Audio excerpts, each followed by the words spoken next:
Hello and good evening, and you're very welcome to Words on Whiskey, episode number 53. And I believe one that is going to be quite a game changer with the introduction and the arrival of a much needed service that's required, particularly amongst the smaller distilleries. So I'm delighted to welcome Kentucky Bourbon Barrel to the show this evening, who today officially opened their operation in County Kildare, Ireland.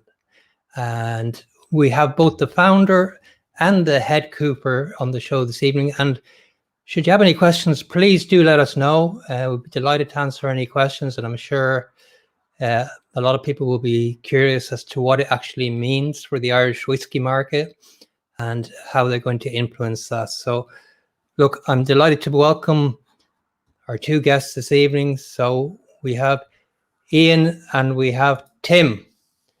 Hey, Tim, Sergio. good evening. Ian, hi. You're both very welcome to the show. Thank you for taking the time to join us.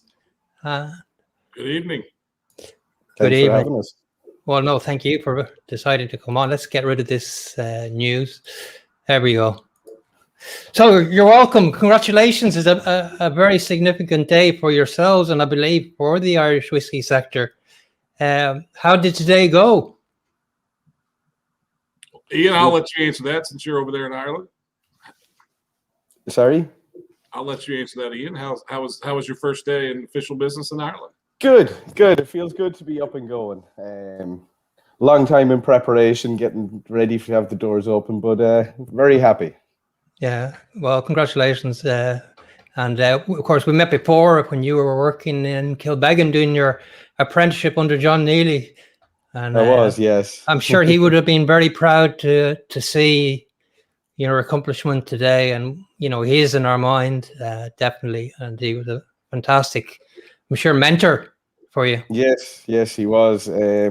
Sadly, he's not here today to see it all going down, but hopefully now I'm doing him proud anyways. Yeah. I mean, it's a long time that you've actually been doing the apprenticeship, and I presume quite a long time getting ready for this today. Yes. So 4-year apprenticeship. Thankfully, I had Independent Stave Company actually take me on in 2017. Okay. Yeah, and followed by Jackson Wines took me on actually in 2017, and that's when Independent Stave got interest. Right. So they actually joined my apprenticeship in 2018. All right. Okay. Yeah. So 4 long years, hard work, but it's finally paying off, anyways. Yeah, you've bulked up a bit after all that lifting barrels all over the place. Yeah, as a skinnier person when you first met me, Sergio. Yeah, that's for sure. Tim, let me ask you quickly. I mean, Kentucky Bourbon Barrel, you founded the company. Well, how and why, and how did all that come about? Well, Sergio, in 2013, I had just finished a pretty long stint in the energy brokering business, and I was looking for something new to do. And being a lifelong Kentuckian, Louisvillian, grew up on good bourbon. I thought about the need with the burgeoning bourbon industry for another cooperage first, a new cooperage. Okay. Well, that was a little bit. Decided that was going to be a little bit too capital intensive to get into. So I thought about the used barrel industry. I was fortunate enough to have some contacts around the industry. Started the business very small, and here we are today. 8 years, basically almost 8 years to the day. Of starting Kentucky Bourbon Barrel. It's been quite a ride. We partnered with Independent Stave Company in 2017. Just celebrated our 4-year anniversary in that partnership. Yeah, it's been incredible. For those that aren't aware of Independent Stave Company, they're a 4th generation cooper. There's a long tradition there. It's over 100 years old, isn't it? Yes, with they are the largest cooperage in the world, and it's an incredible organization with incredible people, and I continue to learn a lot every day from them and from their operation and from their processes. We look forward to sharing that with Ireland, and look forward to serving the Irish whiskey community. And by and by saying that, I don't just mean the big distillers in Ireland. We want to serve every distiller in Ireland, and we're looking forward to doing that. Yeah, and we had a quick chat earlier, and you mentioned even independent producers, if they have a requirement, you'd be very happy to serve them as also. Absolutely. When we started Kentucky Bourbon Barrel, it was obviously a little bit of a dream, and we knew we were going to start small, and we wanted to make sure that we would, if somebody came to us with a need for cooperage, we wanted to supply it, whether it was one barrel or 1,000, and we're going to do the same in Ireland, because we want to support. We're there to support the Irish whiskey community, and it's going to be fantastic, and we couldn't be more thrilled to be there. Yeah. How long was the idea in your mind, and how long did the process take to reach the point you did today? Oh, wow. Well, the thought process probably started, I'd say, about 4 years ago, pretty much at about the time that we partnered with Independent Stave Company. I mean, we knew we wanted to grow. We knew we wanted to serve, the bigger players in Europe more than we had been.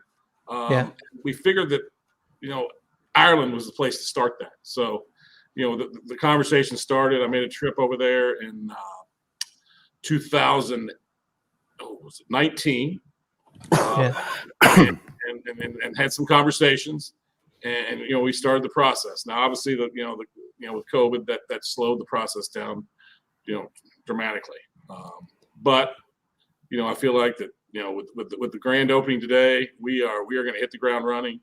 We've got business already, and we're excited to grow it and serve, like I said, serve the Irish whiskey community for years to come. Yeah, and just to put one thing at bay, you're not a broker for barrels. No, we are a full service used cooperage.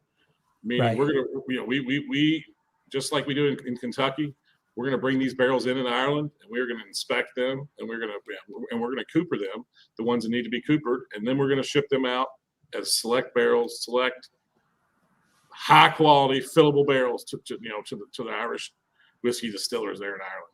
Yeah. Tell me, being there in Kentucky, and obviously it's a thriving bourbon market and American whiskey market at the moment as well.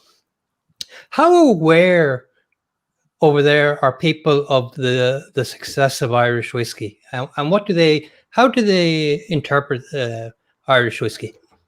Well, coming from my point of view as a Kentuckian, I grew up on bourbon. So in the rest of the U.S. and the world really wasn't aware of bourbon. I was, and I was very fortunate to drink some of the world's best bourbon, for my entire adult life. But Irish whiskey, I think, like anything else, is being introduced. Obviously, the big brands everyone knows about. I mean, they're marketed, and they do a great job of marketing those brands. But some of the smaller brands, it'll be interesting to see once they are able to get into some of the the liquor stores here in the States. I think they'll really take off, because it's obviously a really, really delightful whiskey. Yeah. And it's gonna, as we all see, it's growing, and it looks to grow even more. Yeah, I mean, we saw the results from Pernod Ricard Irish Distillers today. 14% growth in Jameson alone. So I mean, that's quite phenomenal. But phenomenal numbers. In everyday Kentucky life, and I haven't had the pleasure of being out that direction yet, and it's on the bucket list for sure to do the Kentucky Trail. I mean, our doors are always open, Sergio. Make sure. Well, then, I might hold you to that, so be careful. Be careful. I might know a place to go or two. Yeah. Well, I mean, obviously you've got some huge producers there, huge distilleries, but the States has 2,000 distilleries now, and Kentucky, I suppose, is Kentucky still the hot spot for bourbon in the U.S.? I believe the last numbers I saw were, I think, about 90% of the bourbon that's distilled in the world comes from Kentucky. Right. Okay. So is it like an intrinsic part of everybody's life out there? Yeah, we call it here in Louisville, especially. Well, actually, we call it bourbonism. All right. Okay. Bourbonism. So Yeah. yes, we love bourbon.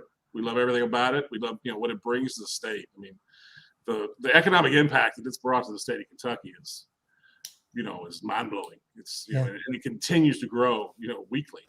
Yeah. So it's exciting to be a part of it. It's exciting to be a very small part of it. But it's right now the backbone of Kentucky. Yeah, and has increasing consumption in the U.S. as well, bourbon and American whiskey. Yeah, I mean, I think every year it's growing. I think you're seeing a lot of different different people drinking it. There's more females drinking bourbon. I mean, right.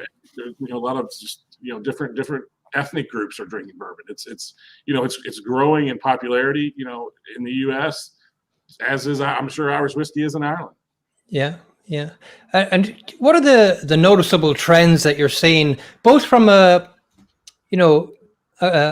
barrel sense, but also from the sense of, what people are choosing to drink on the whiskey side?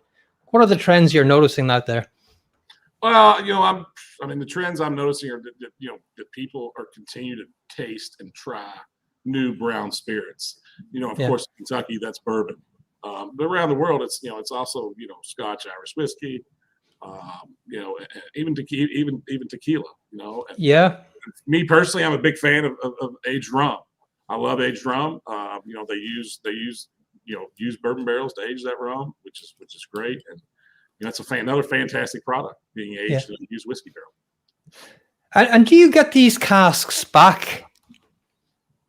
So you supply you end up supplying a lot of producers then with barrels, and do they return them back to you at all? And maybe they go elsewhere for another use. So, No, not necessarily. Sometimes we will get some back from maybe from beer brewer, in the States, but not very often.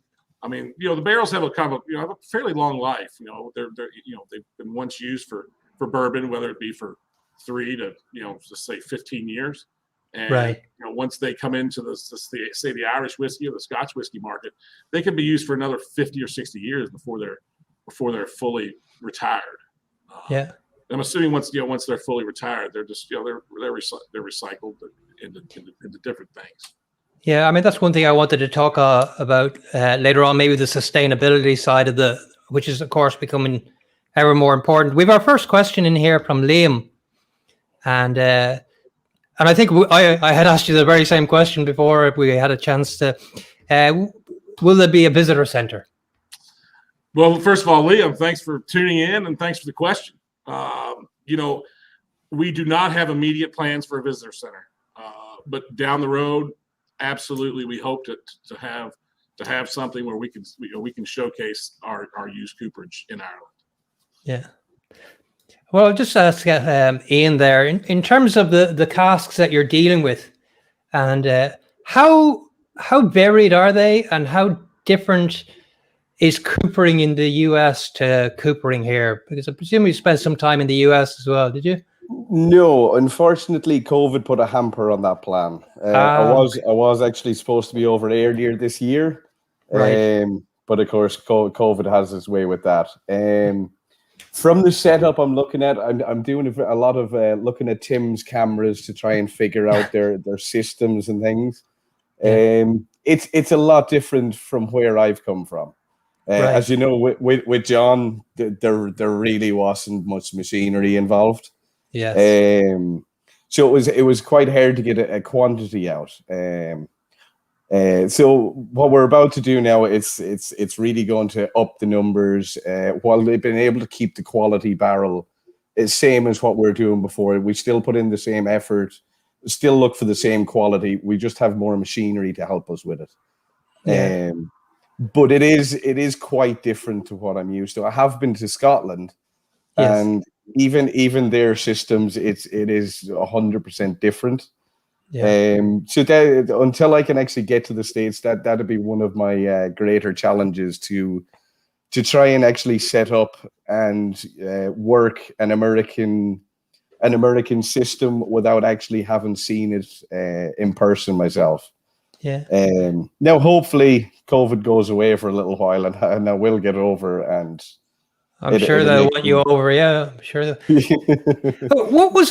What was the inspiration to get involved in coopering in the first place? Was it? I mean, was it that you loved whiskey, or was it you just saw an emerging market, or you just like playing with wood? To be honest, before I started this trade, I actually didn't drink whiskey. It was something I heard of just by chance, and I love unique. I love old school. So I looked further into it, and it was just something that was definitely for me. Never regretted the decision a day in my life. Yeah. I think the last time we talked about coopering, you were talking about fitting out your kitchen floor with staves, essentially, or doing something like that. But I mean, is working with wood a passion of yours, or is it, I have always loved working with wood. Now I do mainly have a construction background, a bit more rough around the edges, but I've always kind of wanted to get into wood metal work. Right. Okay. So this is kind of the best of both worlds. I get to work with the metal hoops, get to work with the wood. It's not like any other kind of carpentry or anything like that. Everything is done by eye. There's no exact measurements, or it's just pure skill behind it. Yeah. And tell us during the apprenticeship, which obviously we mentioned, John. I mean, what was the routine there, and what was the goal, if you like, when you start? Well, the very first goal I had was to try and hold the hammer without actually losing grip on it. As you know, it's 4.5 pounds, so it takes. I genuinely thought I'd walk into this trade and pick it up, not a problem. But even the hammer took a week or two to come to terms with, and the weight of it, and just the constant swinging. Yeah. But there's a lot of little knickknacks to it. We'll say I spent a long time as well making what John called dog collars, which is a small hoop which you just constantly riveted. So it's rivet after rivet after rivet to get used to the starring. Each hoop is each rivet has been starred, which is also something you're graded on when you're doing your trade test. So you have to do a test at the end, do you? Yes, into your third year, beginning of your fourth year, you got to do a practical test. Where people from the Cooperage Federation over in Scotland actually come over, and 2 of them would examine us for the day. Right. Okay. Yeah. But you've different stuff you got to do. You got to repair a bourbon barrel. You got to repair a butt. You've also got to repair ends as well. A bit more tricky. But I actually prefer working on the butts myself. There's a bit more to them. They're a big, heavy, and awkward barrel. There's a joke there, but I won't go down that. But I have a question in here from Jimmy. Welcome, Jimmy. Thank you for joining us. Great addition to the whiskey scene. I absolutely agree. Will you be able to supply casks other than bourbon, like virgin wood, rum, etc.? I suppose that's probably a question for Tim. Yes, Jimmy, thanks for the question. We absolutely will be a full service used cooperage. We will be able to supply virgin wood, rum, tequila, sherry wood, anything that you're going to use to finish, to age and finish whiskey. It's going to be our aim to supply that to the Irish market. Yeah, I mean, currently you supply barrels not only to, as I said, to distilleries, but to tequila places, and you source from tequila and rum and Martinique and all over the place. Correct. That's one of the benefits of excuse me, it's allergy season here in Kentucky, so excuse my raspy voice. It's one of the benefits of having a partner and being a part of the Independent Stave Company is we have a global team all over the world, that not only sells virgin oak, but they're able to see that the oak once it's finished, whether it be wine or cognac, tequila, rum. So it's that's a great piece to the puzzle right there, to be able to source those barrels As part of the big ISC team.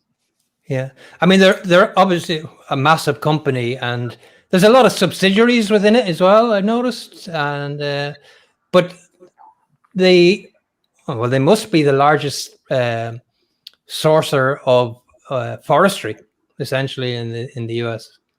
What's their sustainability model and model for ensuring that there's longevity in this business?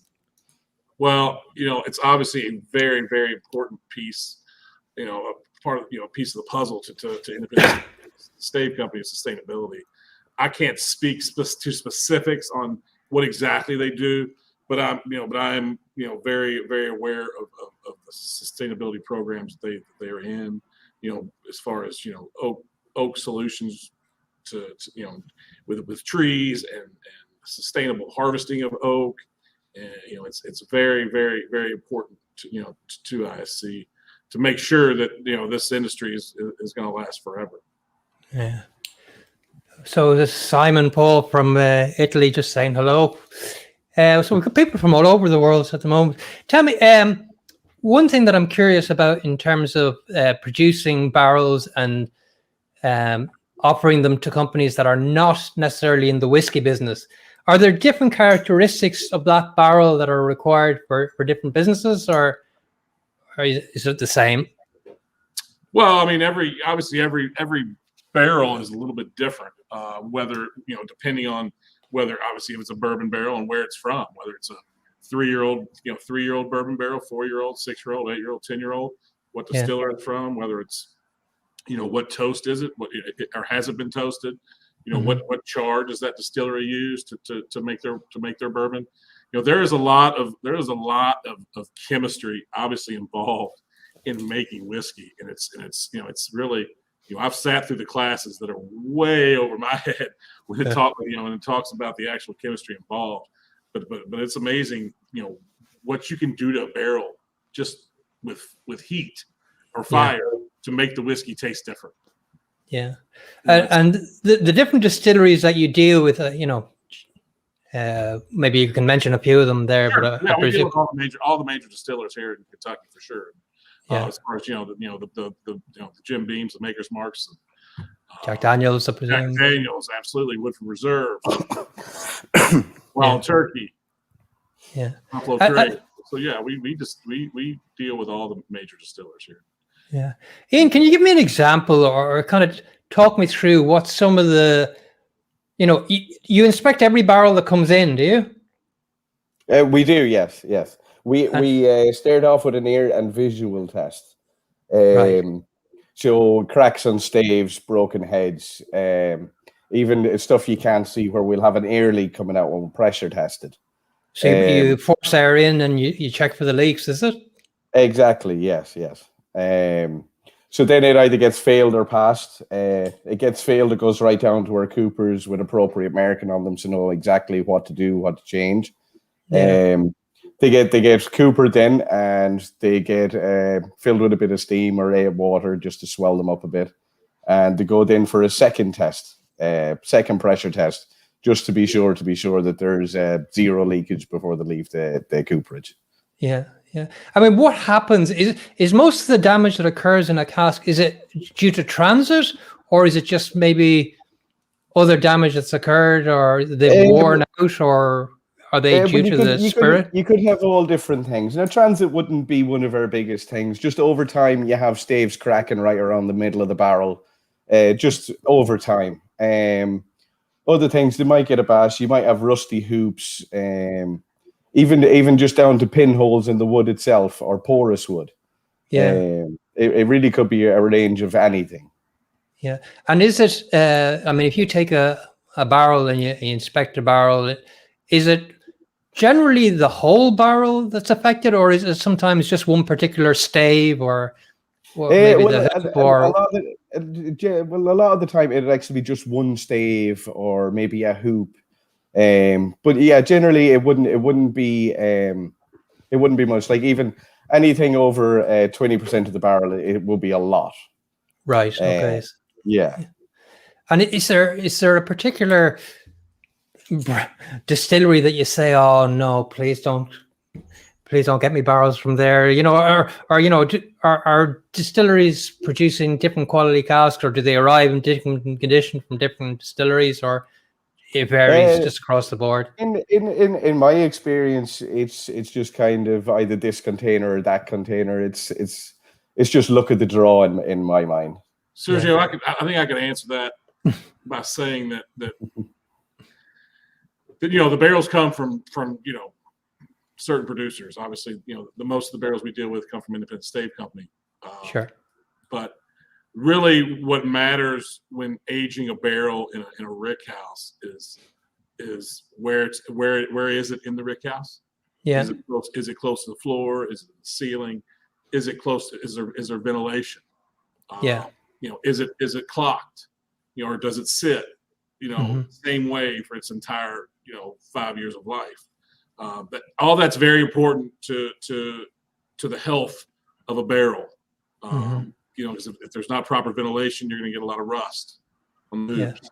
If they're not clocked correctly, then could you explain what you mean by clocked? So for us, turning the barrels. So all right. So so the barrels just don't sit. If they're sitting in a rick house, if they just sit in one position forever, that tends to lead to crack stave. Right. So if you clock the barrels, obviously meaning turn it. Yeah. Clock is the term they use. That helps. It helps prolong the life of those staves. Yeah. It spreads the pressure out. Obviously, barrels have a larger bilge. Similar to myself, where they, so there's a lot of pressure that's put on that bung stave. Yeah. And you see a lot of the issues with barrels in that bung stave, obviously, because there's a hole that's bored out and that weakens the wood. So most of your issues, I think will probably agree, that you see on a barrel is at that bung stave where the pressure is kind of mounted and it's cracked that stave. So there's a lot of variables to these barrels. I mean, what's the preferred way of keeping barrels in maturation in the States? Vertically, horizontally, rickshaws, palletized, or all? Horizontally in rick houses, that's moving again towards palletizing. Right. There's still millions of spots in Kentucky for horizontal aged barrels, but most of the new build is coming in is palletized. Yeah, and which storage method is actually better for sustainability and protection of the barrel? Well, that's a good question. I probably couldn't answer that, without more data. I mean, I wouldn't want to, give you the wrong answer. But I mean, I would probably have my opinions. But it just depends on how it's done. Depends on if there's a bung stave in a barrel or not.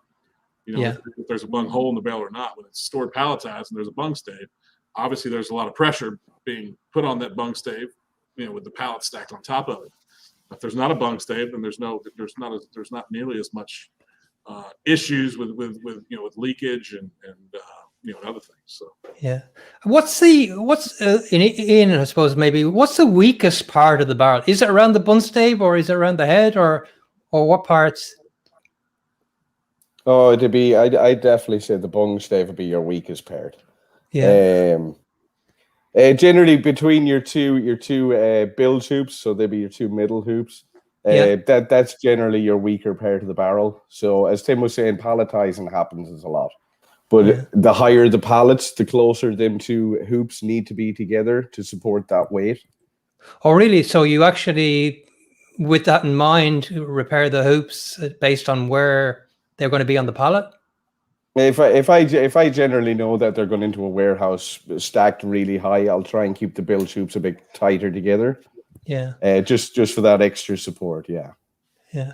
I don't think we appreciate really how much pressure and how much stress these barrels can be under.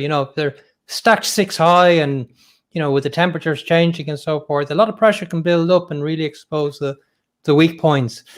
In terms of bun holes, then I mean, what to use usually, wood or rubber, or is it changed? Or sorry. In terms of the stopper, then that's used in the barrels themselves, are they wood? Are they rubber? Are they? Well, poplar would be your more common one.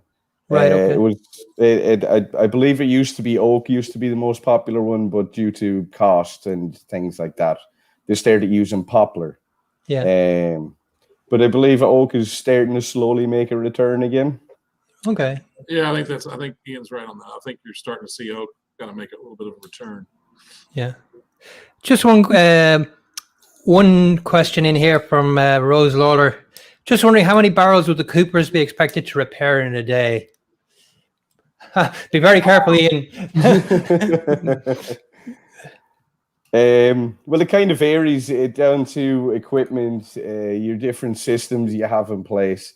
I know, we'll say by hand, we were 10 to 15 barrels. That's with no machinery.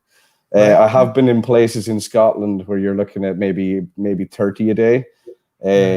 But of course, our partners there in America are a bit above that, with about 50 to 60 a day on good days. Wow. Okay. Yeah, Yeah. it does vary. It does vary based on the tools that are given to the Coopers. Be it do they have to take their own hoops off? Do they have to? Do they have the staves?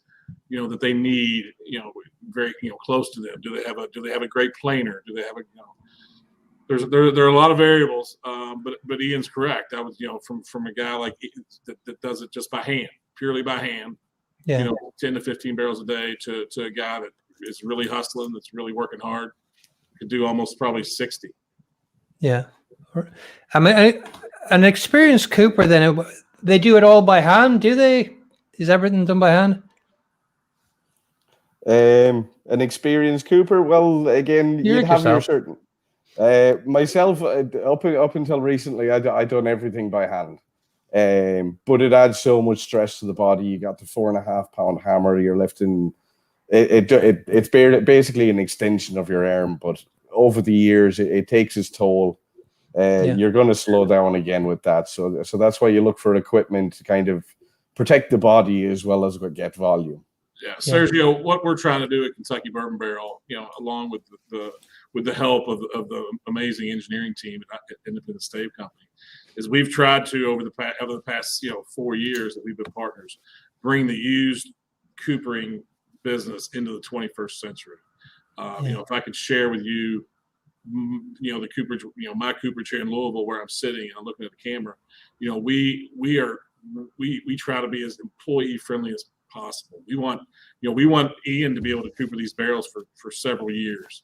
In doing that, we try to take stress off the bodies. I mean, we really, it's really important to Kentucky Bourbon Barrel and Independent Stave Company that our employees work under the best possible working conditions at all times.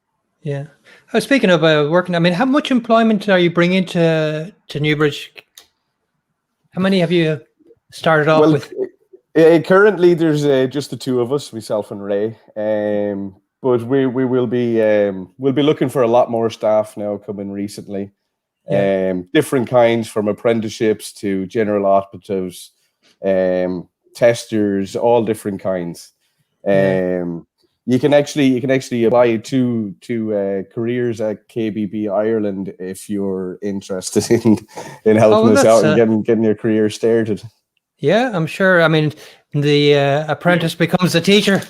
Yes, exactly. Yeah, that's fantastic. We plan on having a full staff to meet the needs of all our clients in Ireland. And obviously you've got to walk before you run, and we're going to do that. We started with just like I did here in Kentucky, and back in 2013 there was 3 of us to get started. I unloaded and loaded a lot of trucks and learned about the barrels firsthand. And Ian and his partner, and then we're going to grow that team as we need to. We're getting ready to get some barrels on the water headed that way. So once that officially happens, and we then I think he'll be adding at least a couple members to his team pretty quickly. Great. How do the barrels actually get transported over? They're coming over by sea, I assume. They come over dismantled or fully assembled already? And the barrels will come over fully assembled. They'll come right off the distillery line at the distiller, the bourbon distiller, and be loaded into a 40-foot high cube container, usually about 210 barrels. and they'll be put on the water and shipped directly to Morristown. So Right. Okay. we will be accepting distillery run barrels into the cooperage. Yeah. You mentioned there briefly the offering that you're given in terms of used casks. What's the complete offering that you're giving the distilleries here?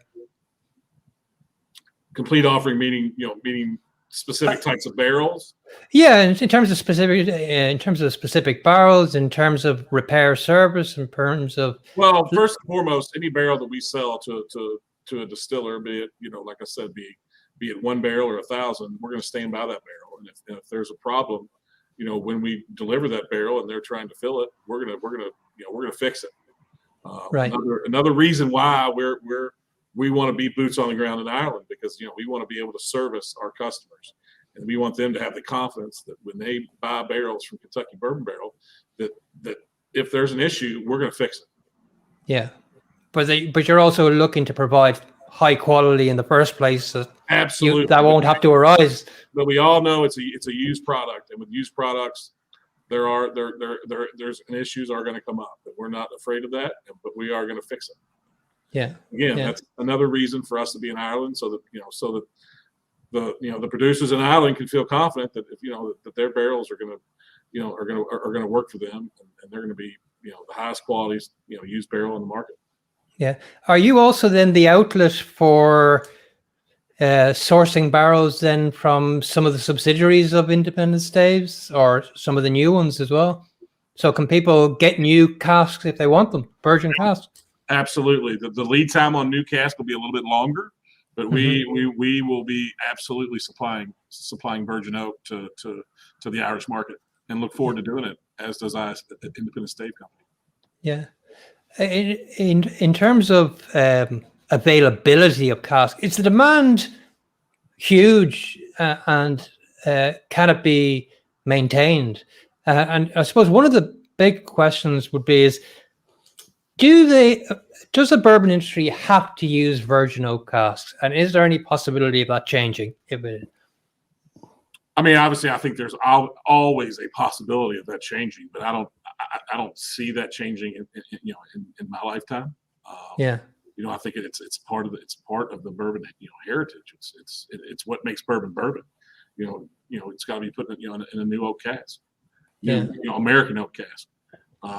So no, I don't see that changing. And a used bourbon barrel, but back to kind of your earlier question, it is a commodity. Yeah. It's there are several things that affect the supply and the demand curve of that commodity, and obviously COVID had a big effect on the demand side of it. And did it increase significantly, or did it decrease? Or well, what I found, being here in the U.S., we continued distilling and really continued drinking bourbon, during COVID. But I think globally, distilling kind of tailed off a bit. And so there was quite a supply issue. With barrels. They were oversupplied for a time.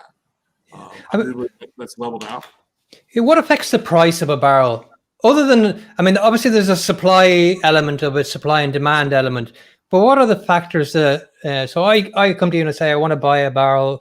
What are the things I need to consider? Is it grade? Is it type of wood? Is it where it came from originally, or I suppose size? Everything. Like, what are the parameters? If you're talking about just a standard, 200-liter once used bourbon cask, they're obviously it depends on how many you're buying, what and what you're looking for. If you're just looking at in a generic once used bourbon, the price is going to be a little bit less. And if you're looking for a specific brand of of cask, be it distillery brand, be it char, be it toasted, there's a lot. There are several variables that do change the price of the barrel. What's the effect? I suppose I'll ask Ian this. What's the effect of the different types of chars on the flaws that might appear on barrels? So I'd assume heavily charred barrels are more susceptible to breaking. To breaks, yes. So the more heat the barrel gets, the more prone it would be to breaking. So generally, this would come in your when you're making new virgin barrels. The bending process, it'd be a slow process done small bit by small bit by small bit. But I generally wouldn't see too much of that side of things. Yeah. But yeah, the more heat you got in there, in my opinion, the more prone you would have to breaks here and there. Yeah. And sometimes they can just be splits. They don't have to be massive, devastating damage. It can be just the slightest slit could actually end up causing a huge problem. Exactly, yeah. You send out a barrel with a small crack in it, and over time it'd grow itself. So yeah, we generally wouldn't allow any barrels out with cracks in them. But the whole heat side of things, it'd be more. I think Tim might even know a bit more about that than me now. Tim? Yes, I mean, a barrel depends on how the wood is seasoned. Some different distillers have different specs on how they want their wood seasoned. Whether some will say they want it, maybe there is no spec, and they just want a bourbon barrel that's been char-tubed. Some will say, well, I want a 6-month air seasoned oak with a char-tube. Some might say, well, I want a 9-month air seasoned oak with a char-tube. So yes, all those things make a difference on the fragility of the barrel. But yeah, if you get a heavily charred barrel, it's probably a little more likely to crack than not. Yeah, and the barrels are graded typically. I mean, how are barrels graded? So if I went to an independent broker, I could probably say I want grade A, B, or C, or whatever. What determines those grades, and how do you deal with those? Well, let me answer that, and you can chime in here in a minute. A Kentucky Bourbon Barrel, we prefer to have a select barrel, or we prefer to sell a select barrel, I should say. So once those barrels for us come off the truck from the distiller, we run them through an inspection process. Mm-hmm. We're obviously looking at the entire barrel. We're looking at the heads and the staves. Sorry, my lights go on and off in here, so I got to wave at the lights to get them back on. Sorry. So we look at the entire barrel. We inspect it, and for us, it's either a select barrel or it's a repair. So a select barrel means what? You just picked it as being suitable quality? Correct. Okay. Correct. And once the barrel goes into repair and we repair it, it comes after being repaired and inspected and tested again, it comes out as a select barrel. So we don't get into maybe an A grade, a B grade, and a C grade. We want to have a select barrel that is fit to fill, that is suitable to our spec on what we consider a select barrel. Yeah. And that would be for what it's worth, the highest quality barrel in the market. Yeah. Give us a ballpark if you can on, I suppose, I know it's going to vary with volume, of course, but I mean, roughly, what's the value of a quality select barrel on the market? Oh, wow, Sergio. That's how long is a piece of string? That's a tough question, especially right now. I mean, barrels, this year it's been a little bit different. Basically the price of a barrel was cut in half. All right. Excuse me, over COVID, when COVID hit. So there's a lot of variations on barrels and what people want in barrels. I will say that a select barrel, right now, it could be anywhere from $70 to $150. Right. Okay. And that's literally how wide that price volatility is. It's an interesting business. It is a commodity. Correct. Yeah. And then when you start getting into specialist barrels, I don't know, Ian, do you have sherry butts coming in and different types of barrels like that as well? We do. We've got some, I don't know if I'm pronouncing it, amontolados. We have some olorosos. We kind of see a variation of a lot of different barrels coming into us. Customer wants us, we generally try and source them as best we can. Yeah. And, does different barrel sizes and different barrel types, do they have their own particular characteristic of things that can go wrong? I mean, is a sherry butt more likely to break a stave in a particular place, or?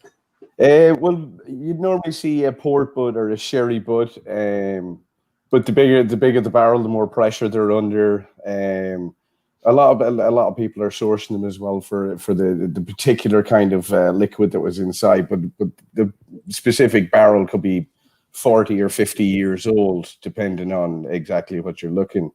So the older the barrel, the more problems you'll have. The hoops have degraded that a little bit. Couple of extra broken staves, but everything can be fixed, Sergio. Yeah. One question I'd like to ask is the difference between the European wood and the American, traditionally Quercus alba, white oak wood. And even, I suppose, within the US, there's regional variations within the wood, within the white oak in the States. How do you deal with those differently? And, what characteristics, how much do the characteristics vary, and how do they impact the flavor?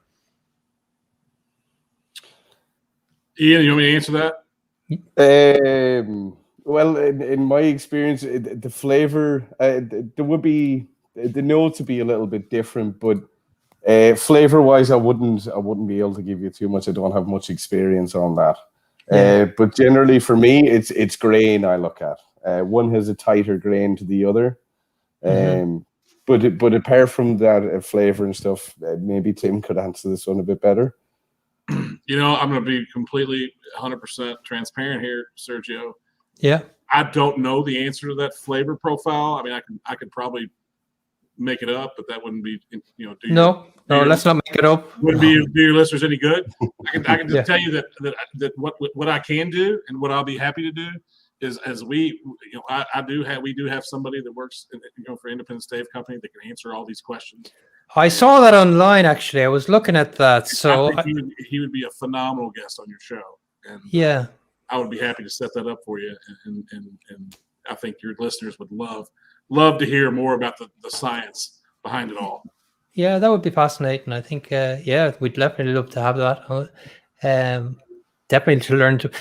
When the barrels come over, I meant to ask, do they come over with any liquid in them? Or do they come over dry? They come over dry.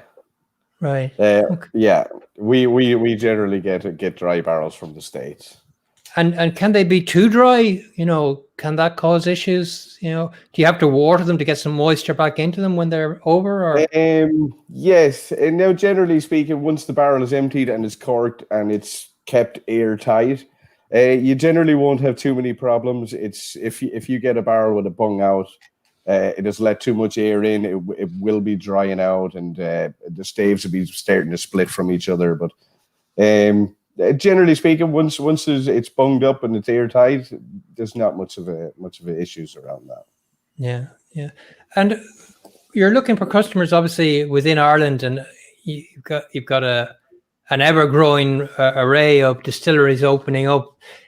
How do you see dealing with Irish distilleries differently to the ones in the US? How are the requirements different? What are they asking for? I think what we see mostly in Ireland is mostly everything is palletized, and I think Ian can speak to that. I think what we're seeing is going to be palletized, so everybody's going to want a head bung. Right. So obviously that's just a little bit different than the States.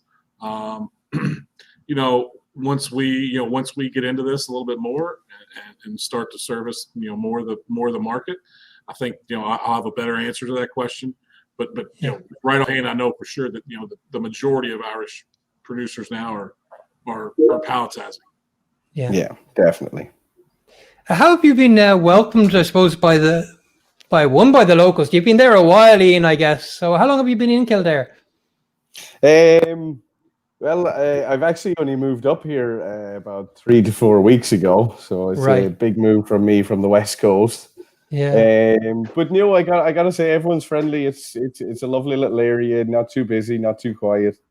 I'm loving it so far. I can't really complain. Yeah, and you mentioned you do have customers already, and you know why. I'm an independent producer, or I'm a small distillery. Give me a compelling reason why I would choose you, Tim. Well, I think first and foremost, we have made the commitment to be, like I said before, boots on the ground in Ireland. We want to be there to serve the Irish whiskey market, and we're gonna do that, and we're gonna have quality, the highest quality barrels in the market, and we're gonna provide, we're gonna stand behind those barrels, and we're gonna be there for a long time. We're backed by, like I said, the largest cooperage in the world, and we don't fail. We won't fail, and we feel like the Irish market is needs this capacity. So we're excited. We can't wait to get started and hit the ground running and start servicing all the Irish whiskey distillers there in Ireland. Yeah, I mean, get over there and be a part of it myself. Yeah, well, you might end up staying. You see, it's the Irish welcome here. You may end up taking a liking to it too much, and that's it. Will. Yeah, I think here's Audrey as well, and it is amazing to see. I mean, Ireland did have a huge amount of coopers. Certainly in the late 19th century or early 20th century, there was a thriving cooperage business. What do you pick up from the history side of it, Ian? Well, as you say, coopering used to be big in Ireland. I remember John telling me about Guinness used to have 400 coopers.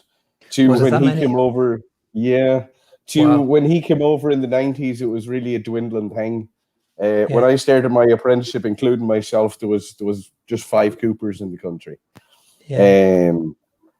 So for your apprenticeship, it's still done old school. You got to do it all the old way. So I'm looking forward to building on that, kind of building a new era of coopers back into the country again. Yeah. Something that was gone for a long time. Yeah. I presume technology can play a significant role. I mean, is there, are computers smart enough to pinpoint where there's a crack, or I don't know if there's infrared cameras or X-rays or what, but I mean, surely there's a blend of technology and tradition. So computers can do a lot, but the one thing they can't do is they can't repair a barrel. They may be able to find their cracks and things like that, but they just can't do what people can do. I think that will always remain at us. I don't think we'll ever be taken over by computers in that sense. Yeah. When you started off, Ian, I mean, there probably was still early days in the Irish whiskey revival. Did you? It would have been, yes. Yeah. Did you see that you would be able to make a lifelong career out of it, and essentially now heading up, the Irish operation in terms of Cooperage side, anyway? Well, to be quite honest, Sergio, at the pace we used to go with just the old school way, I thought it'd be definitely a lifetime of work. When you repair 10 to 15 barrels a day, it's hard to see how you'll get through them at all. But as you say, with the growth of the Irish whiskey right now, like I remember starting off when I was young, there was 3 to 4 distilleries in the country. I believe we're up in the tens of distilleries now. So I believe with all the mechanics and stuff we're going to add, it just kind of makes a level playing field. It allows us to actually keep with the market, keep with the quantity that is expected in the Irish market. Yeah, I mean, it's certainly, if the growth continues, it's going to be an interesting. The possibilities then of exporting to other countries from Ireland. I know initially your focus is certainly on Ireland, and I think that might have your hands full. But Is there a possibility of supply in other countries? I know, we're starting to see other emerging markets or producers. Sergio, I think down the road, there's absolutely, there will be opportunity to supply, other countries, especially, around Europe. Yeah. But as I said, now we are fully focused 100% on the Irish market, and we intend to stay that way until we feel like we have the capacity to move outside that market. Yeah. Yeah. And one thing you said is, I was looking for saying I'd like a couple of barrels. I mean, you won't turn anybody away. No, we'll be happy to sell. Like I said, we'll sell you 1 barrel or sell you 1,000. Yeah. The lifespan of a barrel then, and I guess you'll both have a view on this. What's the typical lifespan of a barrel, and what is it? The liquid that it holds that affects it, or the conditions that are in? What's the typical lifespan of a barrel? Ian, I'll let you answer first, and I'll. Well, I've always been taught by John, each barrel has 6 uses to it, whether it be 3 years or 6 years, but it has up to 6 different uses. When you put in your liquid into the barrel, it takes more out of the wood, but you get to around, your 5th or 6th use, and there's not much goodness left in the wood. It'd have to be peeled back to virgin oak again and recharred. Do you rechar? Will you be recharring any casks yourselves? Not currently, but if the demand is there, I'm sure we'll think about it for the future. Yeah. Before they start becoming after the 6th use, they start becoming garden furniture and flower pots. Correct. Yeah. Well, which is a significant use. I saw you. Wood chipping is something that is quite a market as well, even for gardening. So is that something like that you'll be doing? Yeah, I've sent some barrels here in the States to be used as mulch. It's delightful smelling mulch. Right. Yeah.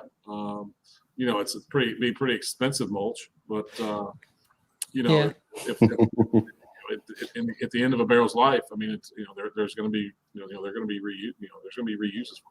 One of the uses I heard was basically taking it into chip or sawdust and using it to smoke salmon. Absolutely. I haven't actually tried it, but I'd love to try that. It's a wonderful way to flavor any kind of meat or fish. Yeah. You just need a very small pieces. Obviously, because they're very, especially when they're come to me, they're very flammable. Obviously, because they're still soaked in bourbon. But man, do they give a really a brilliant taste to meat and fish. Yeah. In terms of the wood themselves, what other sustainability elements are there in terms of what you do when something's gone beyond its use? Well, once you get through, several of the uses of the barrels, I mean, there's not a whole lot you can do with it. Obviously, you recycle the hoops, which is obviously very sustainable.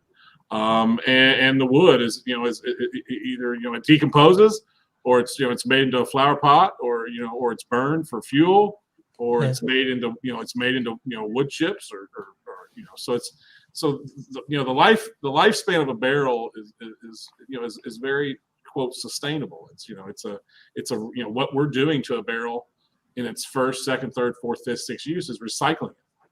Right. So one of the great things about being part of this of the big picture when it comes to seeing the barrel from the forest to its end of its life. I mean, we'll be able to track that, and we are tracking that currently.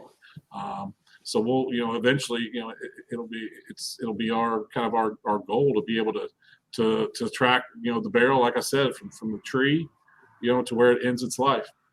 Yeah. What do you make of some of this? And I don't know if Independent Staves have done this themselves in terms of experimenting with different types of wood, and secondly, I won't say artificially reaccelerating maturation by maybe designing the barrel differently. I don't know. You hear sometimes of square barrels or the shape of, or actually putting staves into the barrel itself. Is that something that's a trend, or it's banned, I presume? I think it's all done naturally. I mean, if it's it's wood that's been cooked. There's a company that has their own private selection, and it's Maker's Mark, for instance. They have their Maker's Mark Private Select, which is their basic distilled product, and you pick the cooked staves that you insert into the barrel to flavor the whiskey to your liking. It's a really, really cool concept. It's delicious. We have a group that's part of Independent Stave called Oak Solutions Group. Yes, I've seen that. Yeah, that focuses on those products. So it's something that's growing, and it's something that we're excited to be a part of. Yeah.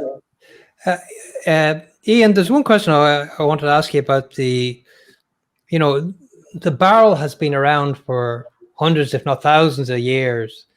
What are the fundamental changes that have occurred over that period, or have there been any?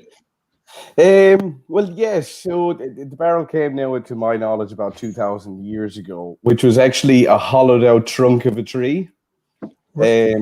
So over time, it actually transformed from a hollowed out tree to individual staves with hoops on them.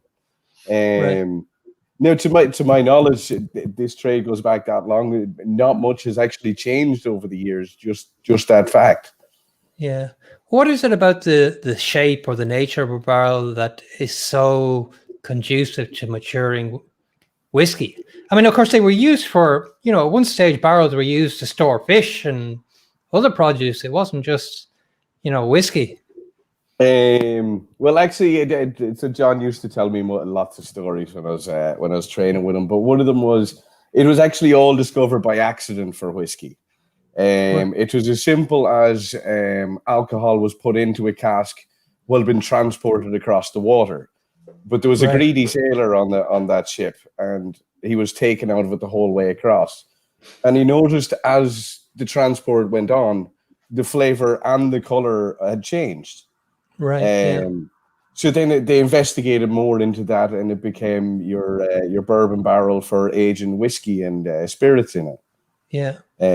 No, that's to my knowledge anyway. No, I mean, certainly maturation wasn't, barrels weren't there initially with the concept of maturation. They were there purely as a mode of transport and storage. And then later people realized, well, bloody hell, the wood.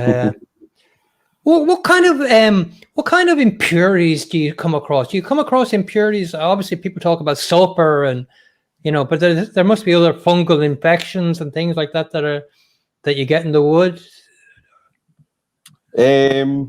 Well, for myself, not too much. I'm still a bit fresh in the game, but you would have, we'll say, the likes of your sherry, and if they get too much air, they'll start to go a bit fungusy or sour.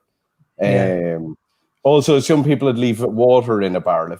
If it's left in the barrel for too long, it goes stagnant, and also starts to have a foul smell and effect off the barrels. Does it rot essentially? Is it? I wouldn't have seen a barrel rot. I would have seen quite moldy, if you will, inside.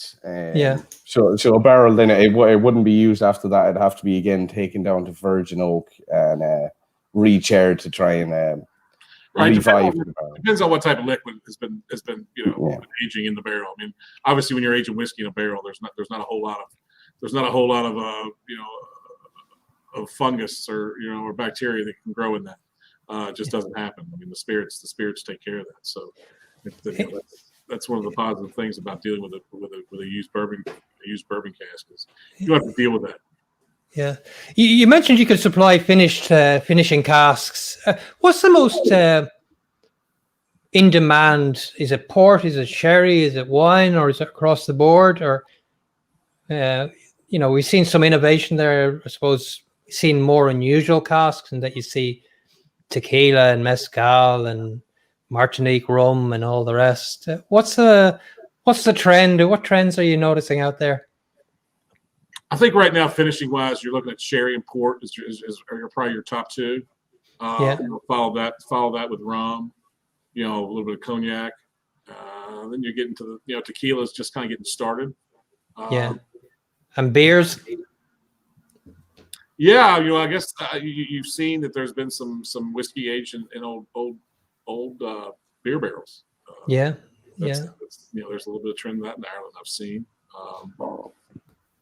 And also, really, there's a new trend I think that we will be able to serve Ireland very well at would be using new oak with custom toast finishes. Right. Okay. Where the customer can actually taste to their preference on what they actually want to get out of their barrel. We do have an R&D team that has the capabilities of doing that. We've already done multiple tests and have a lot of done a lot of experiments that show what certain toast and certain chars do to the taste of whiskey. So I think that you're going to see that as well. I mean, I think the new oak is going to start to play a role in Scotch and Irish whiskey as well. Yeah, but the fact that somebody can choose their own charring level and be very precise about what they want, that's an interesting offering that people. But I mean, if I'm relatively new to the business and I come in and I say, well, look, I want to try something different. Can you give me an idea of what kind of flavor profile this is going to give? Is that something that can be done? Absolutely. I personally can't do it, and I don't think Ian can. He might be able to, though. Ian's pretty not as of yet, anyways. But the Independent Stave team can do that, and we're happy to do it, and we enjoy doing it. It's part of growing of the business. Yeah. How big an impact has it been partnering with the Independent Stave Company? Sergio, I mean, it's as big as you would expect. I mean, when you're partnering with the largest, best cooperage in the world, it's first of all, it's an amazing. It was amazing to me that we could get that done. I was honored to do it, and as I've been a part of that group for the last 4 years, you understand why they've been so successful. It's the way they treat their employees. It's the way that they measure everything they do to a barrel down to the second, down to the millimeter, and you understand what it takes to be a high quality manufacturer. Yeah. It's very, very, very difficult, and it's made me realize that I've got a lot to learn, and I'm learning more and more every day. And again, it's just proud to be a part of such a great organization that really focuses on not only building the best barrel in the world, but taking care of all their people. Well, I noticed that, and I have to say I take my hat off to them, because I looked at their website and I did a bit of research obviously before starting, and I see that both in terms of sustainability, but also in terms of corporate responsibility and giving back to the communities, I see they play a very active role in there in charities. So the family, the Boswell family, is it? The Boswell family, absolutely. Yeah, and do they have an everyday role in the business still? Yes, Brad Boswell is the CEO, Mm-hmm. and his family is still very active. He's got a brother and a sister that are active in the business, and it's like, again, it's they're a great family. They're Brad's father, who was obviously a big part of the business before Brad became CEO. Is still involved as well, and again, it's a great family. I mean, they're incredible people, along with incredible business people as well. Yeah. How many different cooperages do they have themselves? Oh boy, you're gonna put me on the spot here, Sergio. Let me think here for a minute. Let's see. So they've got a cooperage. Their main cooperages in the States are in Lebanon, Missouri. Yeah. In Lebanon, Kentucky, which is kind of interesting. They're building a cooperage in Moorhead, Kentucky. Right. An hour and a half east of Louisville, southeast of Louisville. Yeah. So that'll be their third cooperage in the States. Yeah. They have cooperages in both Bordeaux and Burgundy. All right. Okay. So they do produce for the wine industry, I presume, the barrels. Yeah. Absolutely. Small cooperage in California. Right. Small cooperage in Santiago, Chile. Small cooperage in Australia. I'm sure I'm forgetting one. So does that mean you can get casks and barrels from all those regions? Yes, absolutely. Right. Okay. So if somebody wanted to use European oak, then that's a possibility. Absolutely. Yeah. Interesting. Tell me, how does somebody get in touch with you if they want to start the process in terms of and what is the process? So, somebody says, "Oh, we have a barrel requirement." What's the process, and how do they get in touch? I would say it'd be the best thing to do would be go to our website, www.KentuckyBourbonBarrel.com, and right. Our Ireland, Kentucky Bourbon Barrel Ireland is part of that website, and hit the contact button, and that'll lead the person in the right direction, and we'll take it from there. Yeah. I have to ask, actually, do you have an Irish connection with the name Ratcliffe, or is it? Sergio, I think I'm kind of a little bit of everything. I think I've got a little English, a little Irish. Yeah. And you can see I got a little bit of redness in my face. You can see that. We'll have to get you over. You'd blend in well here. Absolutely.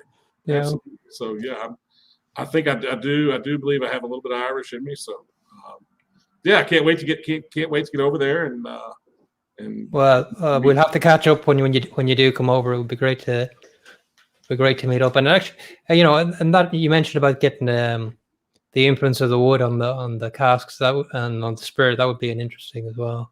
Oh, this would be a very interesting.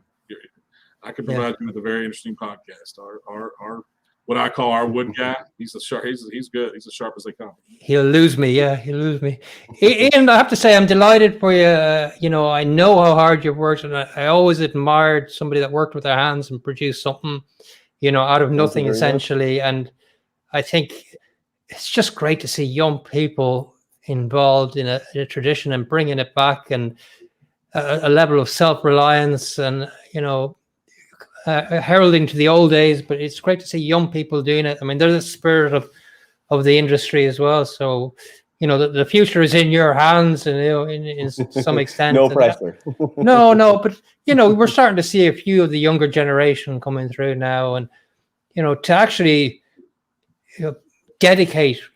It's 4 or 5 more years since I think we met initially, and you'd already spent some time there. So I hope it gives you a great, long, successful career. And Tim, thank you. I think a very much needed and appreciated service that you're bringing to the country, bringing to the sector. I'm sure you'll be successful.